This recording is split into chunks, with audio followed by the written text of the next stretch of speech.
Hello, welcome to the Analyst at the Ashes with me, Simon Hughes. And I'm Simon Mann. Do you want the Betfair odds on the Ashes prospects? Well, they're not good for England after that 8-wicket defeat by Australia inside the fourth day. I mean, actually, England kept it going a bit longer than perhaps we both thought, in a way. It went on till it was nearly dark here, so at least England took it well into the fourth day.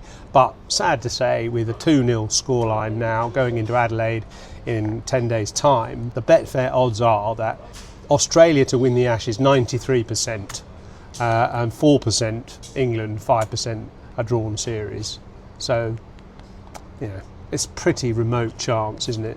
Well, it's a familiar story, and it was always the worry. I think that when England started the series here, that they had a tricky match in Perth where it's very bouncy, and it felt at the time was that their opportunity. They had to start the series well. There was no Pat Cummins, and then they came here.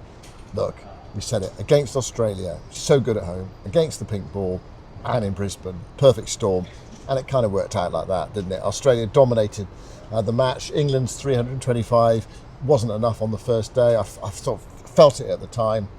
Australia inexorably took a grip on the game. And actually, fair play to England today. As you say, they extended the match. And I really like that partnership between Stokes and Jacks. It felt a little bit, and especially in the light of Stokes' post-match comments, it felt like a bit of an example to the dressing room as well. It did. It was very un-Bazball-like, if you like, or unlike this modern era, 96 in 37 overs.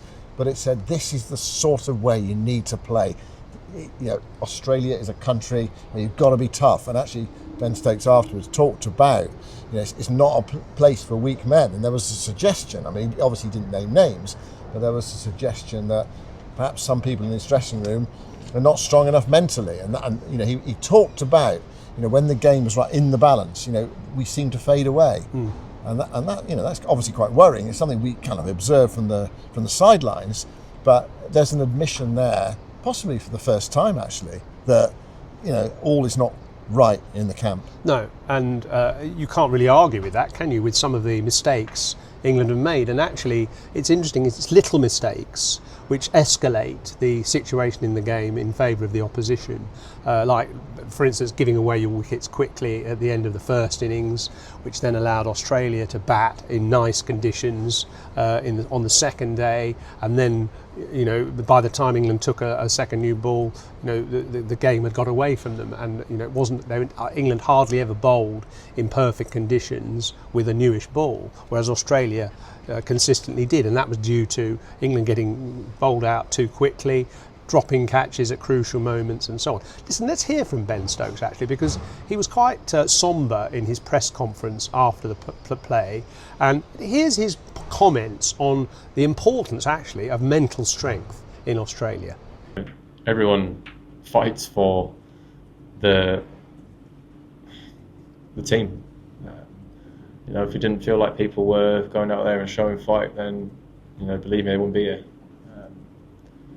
And yeah, it's, as I say, it's the mental side of this game is just, yeah, tough. And being in the right frame of mind, whether it's you know, you're on top, that's the easy part. It's when you're behind or where you are in the pressure moments, that's the hard parts of being able to deal with the mental side of what this great game brings to you. So, yeah, just making it very clear in everyone's mind that, you know, you are going to experience this.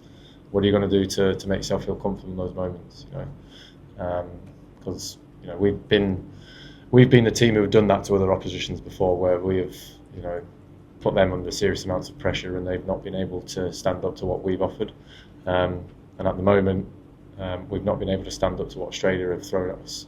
That's as a collective group, not individuals. You know, we are one team, but we are full of 11 players. So, yeah, just need to be better at those moments. Our method isn't just based on one thing. You know, it's something you said from the get-go. I remember my first team chat with Baz. It was our blueprint is about, you know, applying pressure to the opposition, but also understanding that we do need to absorb that at moments. I will agree and say that we are a much better team at applying it than we are at absorbing it at the moment.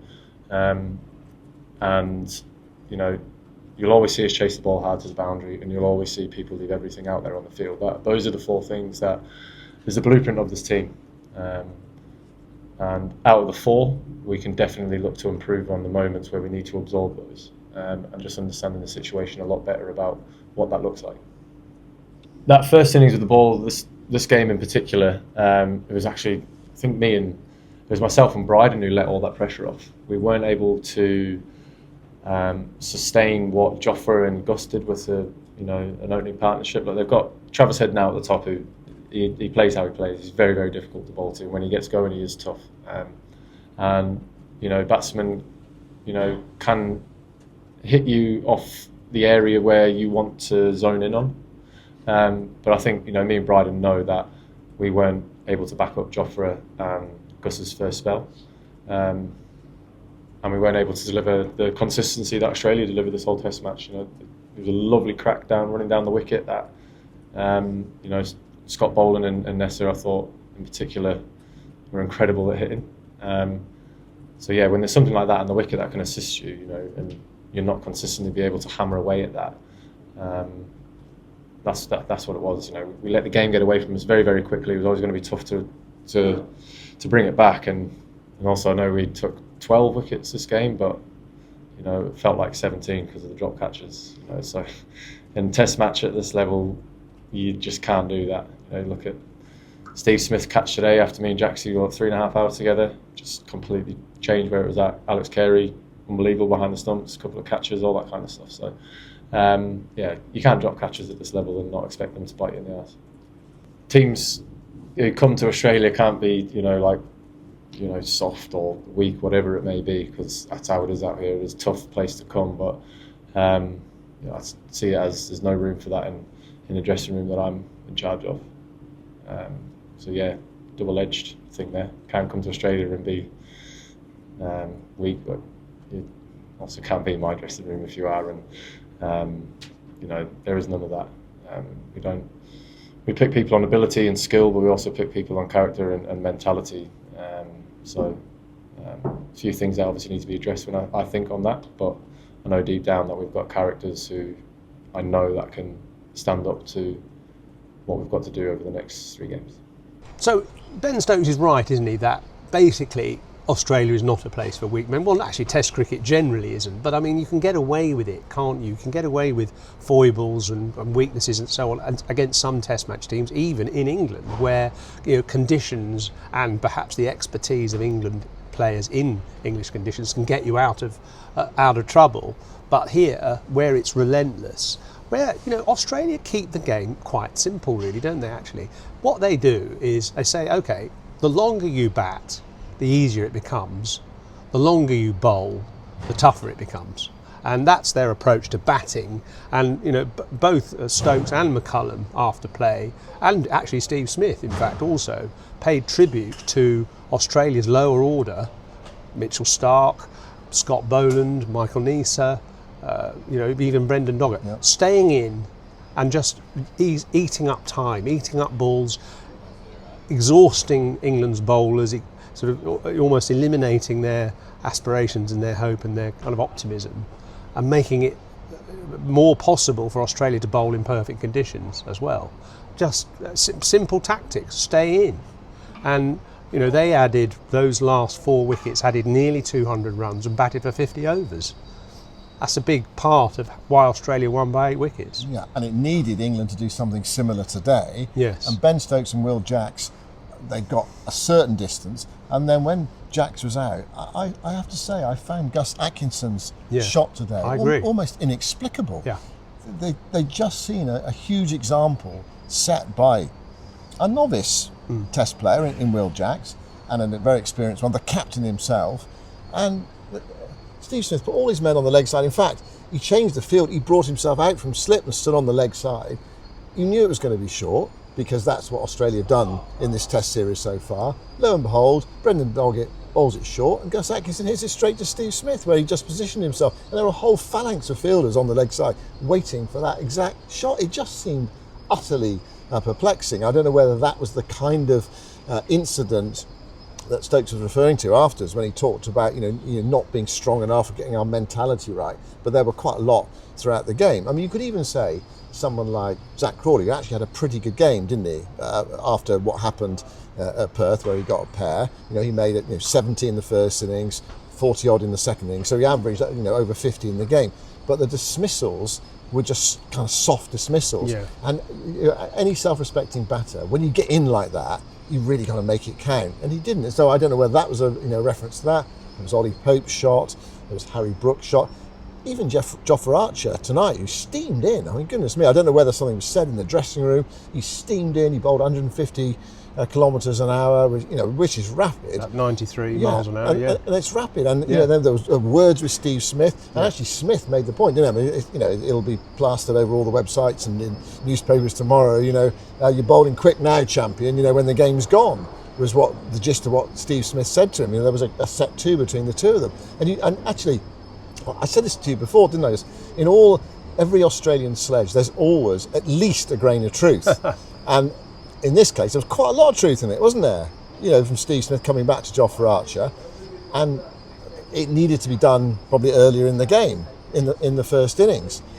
You could argue. So there was perhaps another example. So the game was sort of littered with examples of that sort of thing happening, and Stokes kind of called it out at the end, didn't he? And he said, "I'm going to have conversations with players. We need to get to the bottom of it." It's kind of it was the first sort of real opening of the doors of the dressing room, almost to the public a little bit. Obviously he's not going to say the conversations that he's going to have with the players, and he obviously didn't name names specifically, but there was a clear sort of message. I kind of had enough, and if we don't sort this out, it's going to spiral out of control and we're going to get absolutely hammered. So Stokes actually very humbly admitted that he and Bryden Castle are guilty of letting Australia off the hook when England bowled. He felt that Archer and Atkinson bowled a reasonable opening spell. Actually, Atkinson's fourth over went for quite a lot of runs, and that's partly why he took him off and replaced Archer with Carson himself. He came on instead of Atkinson. But so Stokes sort of accepting some of the blame for that. But I thought Stuart Broad made an interesting observation, actually. Well, two interesting observations post-play. One was that, when he played for England with Jimmy Anderson, there was a lot of exchange of information when they were standing at mid-off and mid-on, or, when one was bowling and the other was at mid-off, talking about bowling plans, pitch situations, batting methods, and how they would, move forward. In fact, I remember Anderson saying that, he'd bowl first four balls of an innings, and then he would go and talk to Broad about what he'd discovered about the pitch, and they would, be a constant dialogue about pitch situation, pitch conditions, etc., match situation. That he noticed there was none of that in this England youngish bowling or inexperienced bowling unit. There wasn't much apparent exchange of information working as a unit. And you compare that with, say, one of the key moments in England's first innings when arguably their two best players, Root and Stokes, were in the middle, and they just dried up the runs with Nisa, a very seasoned, no frills pro, bowling line and length at one end, younger but the slightly less experienced Brendan Doggett at the other end, just nagging away, giving them nothing. Stokes seeks a quick single, sharp fielding from Josh Inglis runs out Stokes, and that was classic Australian cricket, total cricket, working together as a unit to create an opportunity. England didn't do that so effectively. Obviously the drop catches didn't help. So in today's Betfair Exchange, we're going to talk about whether the England tail-enders should perhaps wear protection, i.e. an arm guard and a chest pad, when they go out to bat, knowing that they're going to be facing a lot of short pitch bowling, and it will just give them a bit more inclination to try and survive rather than flap away at it. Because they haven't got any protection, they've got no option but to kind of swing the bat. So it sort of indicates... Can you not duck? Well, you can, but why not protect yourself a bit more and suggest, right, I'm going to stay in here, and okay, if it's not too short, I might pull the ball if it's not getting up too high, but if it's getting up high, I'll either fend it off or, even wear it. There is protection available to stay in and just exhaust the bowlers rather than just flapping at it and eventually you get out. How much did you think Stokes' innings today was a message to his dressing room as Very well? much so. He denied that in the press conference. He said, no, I just wanted to bat in a situation, and grind it out. But yeah, and subconsciously, a massive statement to the dressing room that you've got to recognise threats and key bowlers and key moments, and give of your best and apply yourself mentally to those tough situations and try and overcome them. And he said actually that England are better at applying pressure than they are at absorbing it. Yeah. And that was a key point, actually. Yeah. Well, the other thing which he said in his BBC interview with Jonathan Agnew is that we're not too bad when we're behind, we're not too bad when we're ahead, but it's kind of like when we're level, that's when our problems come, and that's what plays into this idea of being weak and not being strong enough when it really does count, when that rope is really taut in that tug of war, and England just sort of capitulate. So you'd love to be a fly on the wall, wouldn't you, in the next few days? Because for England, the next few days, it's a trip to Noosa and lots of R&R. They're off for a mini break. In the past, Jos, teams would have played another match, wouldn't they? They'd have played a 3-day game or something, because there's over a week to go until the Adelaide Test match. And England actually haven't had a great deal of cricket. Is it right? I mean, Darren Lehman was saying at tea on Test Match Special that it's fine for players to have a downtime now, just to get away from it, the pressure of Test match cricket. There'll be people listening to this and say, "What do you mean? Get away from it." They only had 6 days of this Ashes, so they only had 8 days cricket on the tour, and the Ashes is on the line in the next game. Okay, you can't just whistle up another practice match. And actually, Brendan McCullum said an interesting thing as well, which I think caught our attention, and I can understand what he means, even though people probably won't agree with it. He said that we overtrained, over-practiced leading up to this game. What did you make of that comment? I don't understand it, really. I think I do. Well, you explain it then. Well, I think what he means is... overthought it almost. No, it's not that. It is this, that England found themselves in a situation where they hadn't had much cricket in Perth. They played for 2 days, and suddenly it was like this yawning gap between this game and the next game, and they thought, and they obviously did think about it, who do we send, if anybody, to Canberra for the pink ball game? That was at the weekends of Saturday and Sunday. This Test match starting on Thursday. So if they played, this is a bit of context. If they played Saturday, Sunday, it would have meant they'd flown on Monday and only had 2 days practice in the heat of Brisbane after the cool, as it turned out, of Canberra to prepare for a pink ball Test match. Okay, they would have had some pink ball practice in the middle, albeit against a team that was, an average bowling attack. So what they did, they have 5 days of practice to try to compensate for what they weren't having in Canberra, and try to compensate for the fact they hadn't had any pink ball cricket. So in a way, you can kind of see his point that they laid on 5 days, which is really unusual to have 5 days before a Test match, isn't it? I mean, you don't have 5 days normally, do you? No. It's a lot. You think what normally happens is you have 2 intense days, and then the third day, the day before the match, you kind of just not go through the motions, taper off, but you just wind down a bit, because you don't want to be sort of overload certainly the bowlers before the Test match. I think that's what I think he was referring to. Fine, a fair point, but I think it's the wrong kind of practice. I just don't think net practice is the right thing to do. I think you need middle practice. I think you need to apply scenario pressure. It's pressure that England are struggling to deal with. Therefore, you want to try and get as close as possible to the kind of repeating that kind of pressure that a player will experience in the Ashes. Obviously, it's difficult to make it exactly the same, but I've seen fielding practices where they play crowd noise under a high catch to try and replicate what it will be like in a match situation.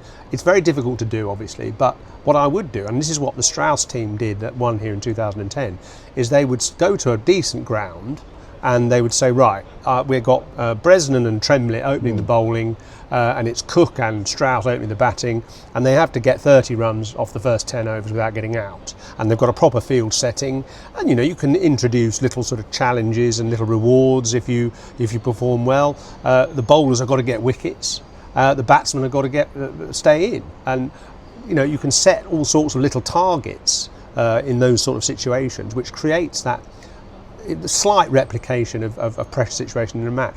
The other thing I think that they need to do more of is identify those key moments, those turning points that they failed to execute in this game, the ones where they fell down at that, like Harry Brooks' shot against Mitchell Stark, for instance. They need to look at those. And I know Chris Silverwood was ridiculed for looking back at wickets on the previous tour here in one defeat. But I think you do need to, actually review some of the mistakes they made in this game. I mean, they'll talk, you don't want to look back at failure because it sort of damages your morale. But actually, I think they do need to look back at some of the failures and learn from them and say, well, actually, why did you just not leave that one? And think about the match situation and the fact that Stokes was coming in next against the newish ball. Things like that. I think it's an education piece, and I think they need to do strategy sessions in the middle as well, scenario sessions. Well, it sounds to me as if they are going to have some introspection. From what Ben Stokes was saying, there's going to be a kind of like not an inquiry, but a talk with the players. What's going on. And I got sort of the impression it was more a kind of sort of a mental exploration, perhaps rather than a technical one. What's going on here. So it'd be so interesting to see whether. What England come up with in the next Test match. Whether there are changes or not, and perhaps we can talk about that in the second half. Whether England have got any scope for making changes, and whether they play in a slightly different way. Because Australia have just totally, Perth was completely different to this game, but here they kind of like outfoxed them, haven't they?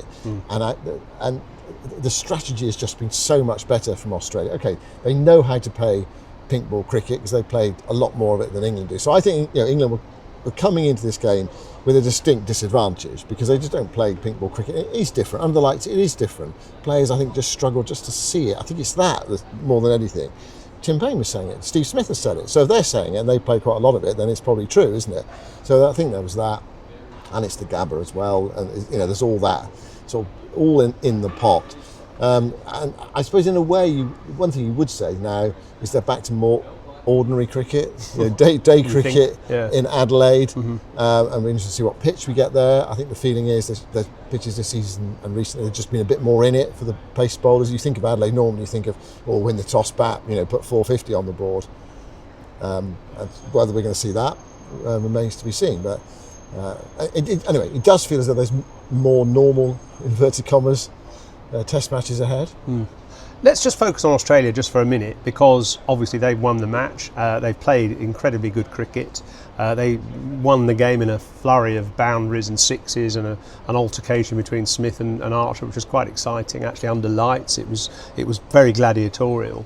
But Mitchell Starc was made man of the match for his 77 and 8 wickets, I think, in the game, and obviously he was again an absolute Trojan for Australia. But I thought one of the stars of the game, an understated star of the game, was Alex Carey, the Australian wicketkeeper batsman, and in a way encapsulating the difference between the teams.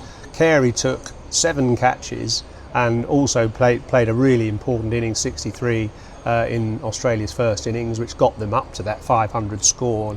There was about 130 runs scored when he was in the middle. So he played a crucial role with the bat, and he took some brilliant catches, not least the catch off Nisa today to take Stokes, the big wicket of the day. Stokes playing forward, and that little nick, sort of a bit of a deviation, but he stood up to the stumps, took it immaculately. Smith called him a freak afterwards, freakily good as a keeper, and obviously in contrast, Jamie Smith had a game to forget, difficult catch. I say difficult, an awkward catch to take to dismiss Travis Head early in the game. He should have taken it, but it did sort of rise on him quite high. And no runs. And no runs, 0 and 4. And he took a couple of catches, and otherwise he was competent. But Carey was an absolute star. And so let's hear from his predecessor as brilliant wicketkeeper batsman for Australia, Adam Gilchrist, who does hear an appreciation of Alex Carey. He's man of the match for mine, but that was a keeping masterclass. It's almost perfection. A couple of little bobbled ones on ones where we've got to remember this pitch was just going up and down a fraction, a few little cracks coming into it. So first of all, it's the courage, it's the conviction to go up there, to throw England and their batters off their game plan, keep them in the crease. So that's the first part of that whole concept. But then when the ball's just starting to go up and down a fraction, to be in the right position, just to take a ball that's played and missed or been let go. He was brilliant right throughout there. A bouncer went in there in the first innings. A batter starts moving around like Harry Brook in front of you. Still, it's just courage that you've got to be there. Then to accept a catch like that off the outside edge. It's about being as soft and supple with your hands as you can possibly be. And Alex Carey was exactly that, perfectly right throughout this game. There was a take down the leg side to Harry Brook in the first innings when he tried that ramp shot, and the whip off the bails, didn't quite get it. But the handiwork and the agility, and then of course he takes that running diving catch as well, a real range of skills, and yet he's quite a sort of understated, quietly efficient person.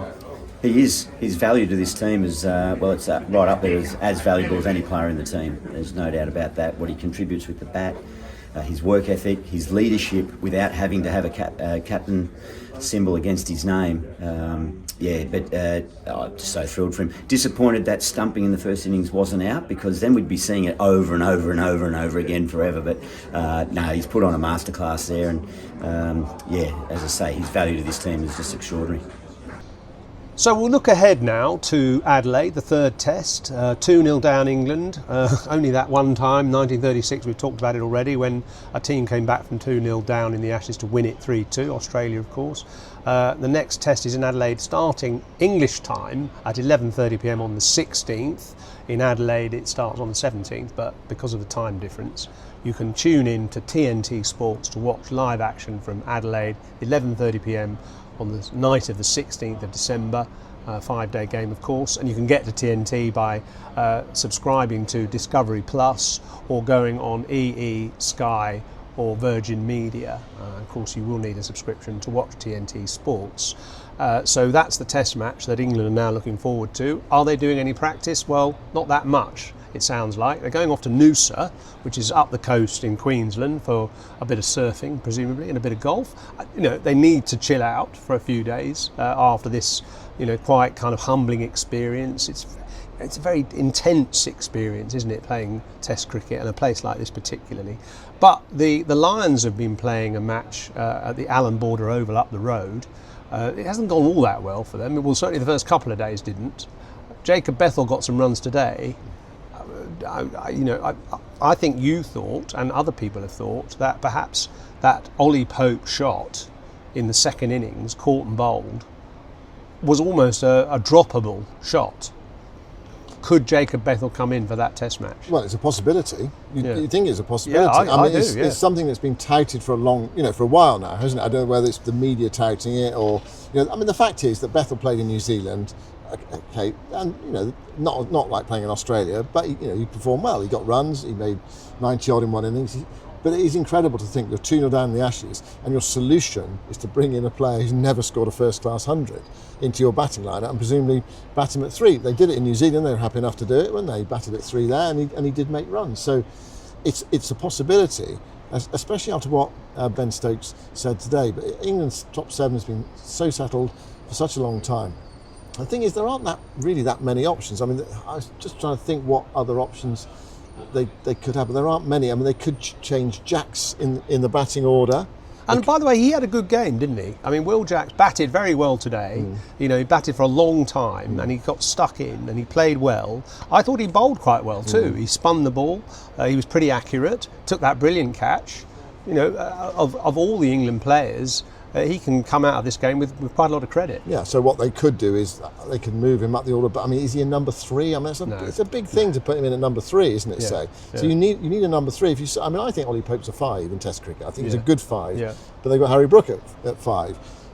Could they bat Brook at 3 and say extra responsibility and move Jacks up the order and then bring in an extra bowler? So play a battery of pace bowlers. Well, I mean, Bethell batted at 3 in this Lions game, didn't he? I mean, that's obviously the sort of the position. Well, it's a big signal, isn't it? It's a big signal that's the position they're thinking of for him in the future. Yeah. I know he hasn't made a first-class 100. He's going to get lots of ridicule if he does get picked from the Aussies, but I overlook that. And I like his game. I think the trouble with Ollie Pope is he's a skittish sort of batsman, isn't he? He's kind of at the ball.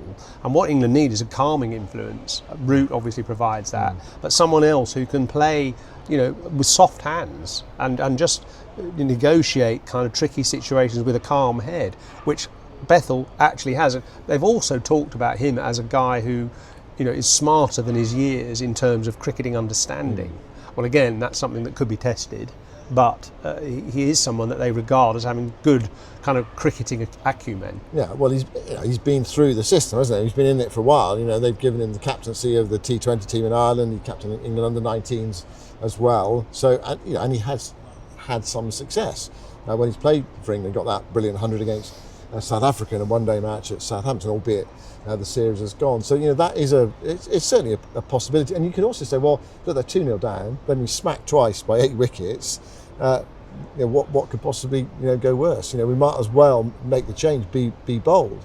And Ollie Pope has played 7 Test matches against Australia. He's not scored a half century, and the shot he played here, I think it was. He's a nice lad, Ollie Pope. Actually, isn't he? Lovely. Yeah. He's a lovely bloke, but, and you don't want to see anybody fail like that. But international sport is rough, tough, and ruthless, and he did not make the most of the opportunity he had in this second innings, where he got away with 2. And that's the thing, he got over cover, that was a little sketchy. And then the nick overslip. You think, can you not see that there's that potential problem there if you're just driving on the up? And no, he was caught and bowled. So what happens is, people in the end, they kind of run out of patience. You need to give a player lots of time, and he has been given lots of time, and he's had some success, and he's obviously a very good player. And as I said, I think if Brooke wasn't England's number 5 or nailed on, I think Pope at number 5 would be a really good option. He's not an international player, he's just not a number 3, so he's kind of, to me, he's been asked to do a job that it's not really his, it doesn't really suit him, so that they need to solve that problem. And the thing is, you can't therefore say, he's got to stay inside, because there are other players who do that job down the order. Of course, the best person to be number 3 really would be Stokes, but that's a lot, expecting a lot of a guy who does a lot of bowling as well. I mean, he's got the technique to be number 3, and actually now I think he needs more time to get in innings. Also, he's left-handed, which is always, I think, an advantage. Mitchell Stark gets him out quite regularly. That's doesn't true, he? But yeah, that's a good point. But he's got to do a lot of bowling as well. I mean, it's a non-starter. It is really. I mean, you could have the thing is, there are not many obvious solutions. I think with the squad that they've got, that's the thing.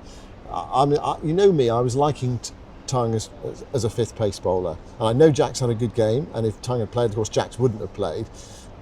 I still think that would have been a better option for England, because I think they would have, that all-round bowling attack would have got them into a much better position, so they wouldn't have needed what Will Jacks gave them, if you see what I mean. But you'll never know that, because obviously it's hypothetical. So you could bat Stokes the 3 and have 4 other pace bowlers and Will Jacks in the side. So it's kind of Tongue for Pope. I mean, it sounds a bit counterintuitive, doesn't it, really? Drop a batter, bring a bowler in. But you've got to somehow find a balance, and there are not that many obvious solutions. One thing you could just do is you could just bring in Bethel for Pope and have done with it, and you might want to rotate a bowler or 2. I don't know if you felt that Bryden Cast had done a lot of work and needed to be taken out, you could bring in Josh Tongue. So that's one particular option. Mark Wood's an option? No. I don't think. I think Mark Wood has said himself. He said he might be ready for Adelaide. Well, if he's saying he might be ready for Adelaide, to me that says you're not going to be ready for Adelaide, and so saving, potentially for the 4th Test match if he's going to get fit. It doesn't seem as if, anyway, the vibes are that Wood's going to be fit for the game. What would you do? Well, I think I liked Josh Tongue, and I would have him. I felt Atkinson looked a little bit below par. He came out and picked up a couple of wickets tonight, but absolutely snorted, didn't he, to get rid of Labuschagne. He's a good cricketer, but he just seems a bit diffident sometimes, I think, as if the situation gets to him. So it's a difficult one, isn't it? I certainly like Josh Tongue. He's someone who really puts in. He'll keep at the batsman all day long. Cass maybe is a bit too one-dimensional. I might have Tongue for Cass, actually. Yeah. I suppose the one thing is, you say, well, you rotate them because they need a bit of rest, because they are going to get quite a lot of rest, aren't they? They've got, Sunday night, and the next game is on Wednesday. So there's quite a long time. A long time between this game and the next game. That's one of the features of this Ashes series. When it gets tough, is Adelaide, Melbourne, Sydney. Those games, there's not much gap in between them. That's when you're going to have to rotate the pace bowlers then. So Matthew Potts might come into it, Josh Tung's going to come into it. You'd hope that Mark Wood might come and actually into Potts might have bowled well here. Yeah. Because it was a wicket that as the match wore on, the Michael Neser nagging medium pacer, 80 miles an hour, was very effective. It was a bit like, I know this sounds an odd comparison, but it's a bit like Gloucestershire in the sort of 1990s, 2000s, with Jack Russell keeping wicket and John Lewis and other Mike Smith nagging away at sort of medium pace and getting the ball just to nib around.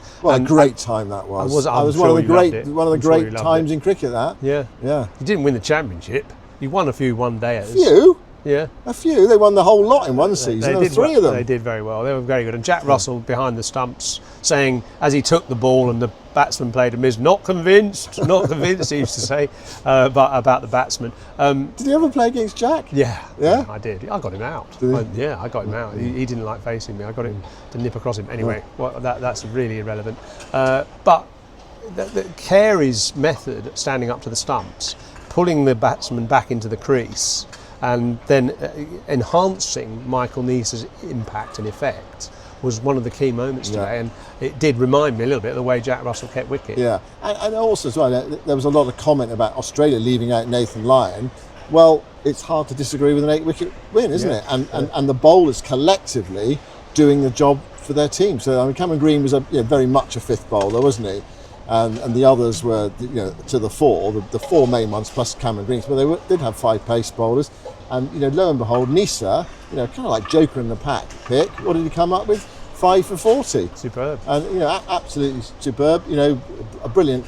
Michael Neser, born in Pretoria. Very good. Yeah. Yes. So someone not born in Australia has taken all the wickets. I mean, there was a lot of Australian sledging in the last game about the English bowlers or England bowlers taking all those wickets, but none of them were born in England.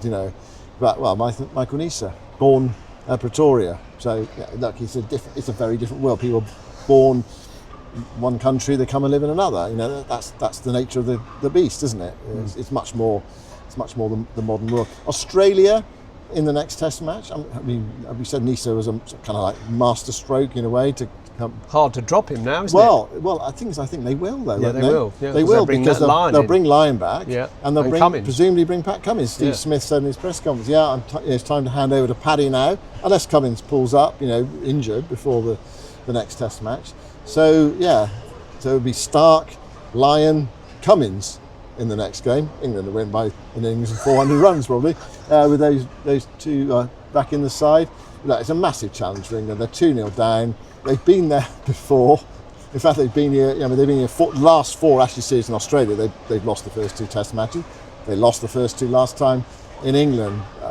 And they said then they could win it. Ben Stokes in his press conference today, or his media interviews afterwards, saying, we've got to believe we can. That's what we're here. We're here to win 3 more cricket matches. I don't think he sounded that convincing. No, do they believe really? it? Do they believe it? Well, I don't think anyone listening believes they can do it, but I didn't believe they could do it last time. When I heard, I think it was Brendan McCullum say it after Lords when they lost there by 40 odd runs, and everyone thought, you don't come back from 2-0 down in the Ashes, but they damn nearly did. They weren't a million miles away from doing it, but that was in England, and we know that Australia haven't won in England for 20 years, and England haven't won here for it's 17 Test matches now. The last time they won here, 2011. I mean, it's amazing to think that Andrew Strauss said one of the highlights of his Test career was sitting around the Sydney Cricket Ground after that final victory of that series, which they won 3-1. And that was January 2011, and England haven't won a Test match in Australia since. No, and they haven't looked like doing it as well. That's the other thing. They've had moments when they've been ahead in the game, but they don't last very long, those moments. And coming here to Australia is such an examination. It's a fierce examination. It's a bit like, when you used to get those magnifying glasses. You ever, as a kid, you get the sun used to go into it and you could burn a leaf or something like that. It's a bit like that. It's a good analogy. Playing Test cricket out here. And it's happened to lots of teams, and it's happened to lots of England teams. Can they find a solution?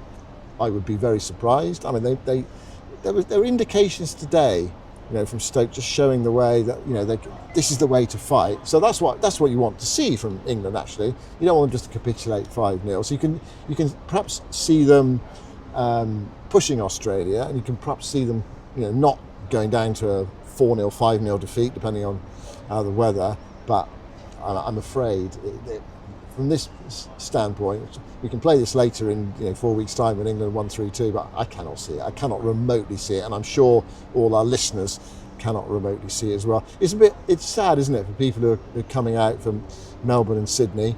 They thought it was going to be different this time. Even people coming out for Adelaide. I actually showed someone up to the Test Match Special box today who just came out for this Test match. He's flown out just for this Test match. 5 or 6 days and back. And you feel sorry for people you're just desperate to be here, don't you? They were desperate to be here. But look, one final point. Australia is a great country to be in. I mean, obviously you don't necessarily want to be an English cricketer at the moment, but it's such a great country and there's so much to do and there's so much positivity and the weather's amazing. That's true. So as Kerry Packer, the famous Australian media tycoon and Australian media tycoon used to say, keep talking up the game, guys. Keep talking up the game. So let's not just give up totally.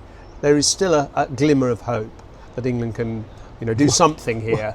But Australia have got that one big mitt on the Ashes now, haven't they? The hope is in the arithmetic, isn't it? That's what it is. Yeah. It's 2-0 and there are 3 to play. Yeah. But on the evidence, the cricket that we've seen so far, well, I don't give them much hope. But, Anyway, listen, that's it for today. We'll be back tomorrow when we're going to have a look at some of your questions. So there have been lots of really good comments, some of them very negative, some of them quite positive, lots of interesting stuff on YouTube. Keep those comments coming, and tomorrow we'll do a podcast looking at all your ideas and comments and observations. And just a reminder, of course, again, that the next Test match starts on the 16th of December, 11:30 p.m. English time on TNT Sports.